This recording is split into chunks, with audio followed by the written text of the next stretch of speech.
happening, guys? About Nagpal for in along with Asmita doing the videos. Today we're going to be looking at a unusual product on iGyan's videos. It's the Celkon Millennium Vogue. Now this is a fairly budget device, roughly available for a price of under 10,000 rupees. It's actually much lower than 10,000 rupees, and it offers a great value for money package for those looking for something in that price bracket apart from the Moto E, which has slightly become a lot more common nowadays. So this device is fairly slim. It's only 7.9 millimeters thin, and it offers a pretty decent package. You have a quad-core CPU, you have Android KitKat out of the box, and you have 16 GB of internal memory. You also have a QHD display, 3G as well as video calling. You have dual SIM capabilities. All this information is given to you on the box. But let's go ahead and take a look at what all is inside the box, and then we'll take a look at the device itself. Inside the box, you'll get the device, some screen protectors, in-ear type of earphones. You also have some documentation and warranty information. You'll get the charger and USB cable, and that's about it for the Celkon Millennium Vogue. The battery on this guy is a 2000 milliamp hour battery, and if you look at the back panel, you'll see that it accepts one full-size SIM card as well as one mini SIM card and a micro SD card as well. Now, this device is available on online websites for as low as 7,500 to 8,000 rupees. So go ahead and do your research before you decide to buy this. If you talk about the specifications on this, you'll see a pretty decent sort of feature set for this price bracket. Quite interesting indeed. So if we talk about the inside, this device is already running Android 4.4 KitKat, and it does have an IPS display, which is a 4.5-inch display with a resolution of 540 by 960 pixels. The front-facing camera is a 1.3 megapixel camera, and you do get 720p recording on this. I believe the rear also does only 720p recording. On the bottom, you'll see 3 touch capacitive buttons, the home button, back button, and the multitasking switcher button.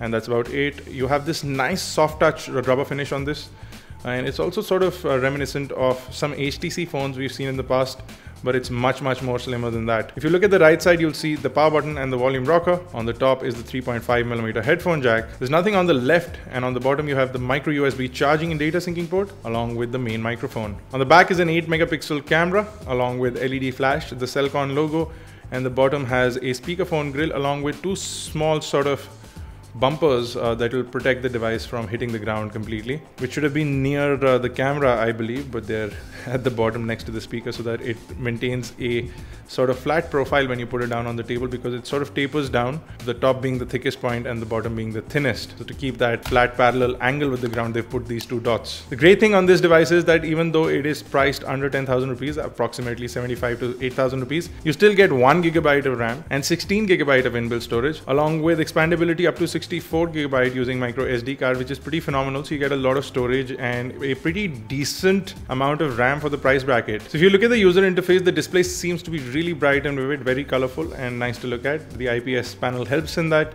Pretty stock version of Android, if you notice over here.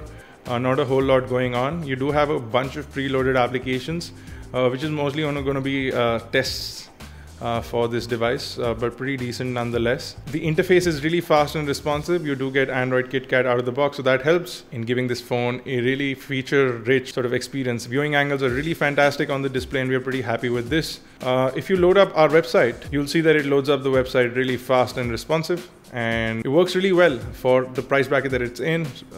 Kinetic scrolling is good, and overall response from the device is pretty awesome. So for this price, we can't really complain that much. It's giving you quite a lot of features in this price bracket. Again, if you look at a video from iGyan. What's happening, guys? It's about Nagpal for iGyan, and this is sort of my complaint. You'll see that video playback is pretty impressive, audio is pretty loud, and overall viewing angles on the device are pretty good. So for video playback and as well as media consumption, we don't think that this device is going to be any problem. We do see that the bezel is slightly thicker than we would like it to be, and the display is not edge to edge. But that's fine because the display is pretty fantastic and it has excellent viewing angle with zero or very little glare on this. It's actually a pretty decent product for the price bracket. It gives you a good set of specifications, including a 2000 milliamp hour sort of battery life as well. Now, it does have a quad-core processor and it is a MediaTek chipset, and it's running at 1.2 gigahertz on all quad cores, which is pretty decent. So there you go, guys. This was a quick look and unboxing of the Celkon Millennium Vogue Q455. We'll be back with a full review of this shortly, along with some feature set videos including benchmarks, gaming, the works. So if you have any questions or queries about this product or would like to see a comparison with something else, please do drop that in the comment section below and we'll try and cover it up in the next set of videos. This has been Bharat Nagpal for iGyan.in, along with Asmita doing the videos. If you like this video, guys, give it a thumbs up. Be sure to check us out on iGyan.in. Catch us on Facebook, Twitter, Google+, and do subscribe to us on YouTube, youtube.com/iGyan, youtube.com/iGyanTV.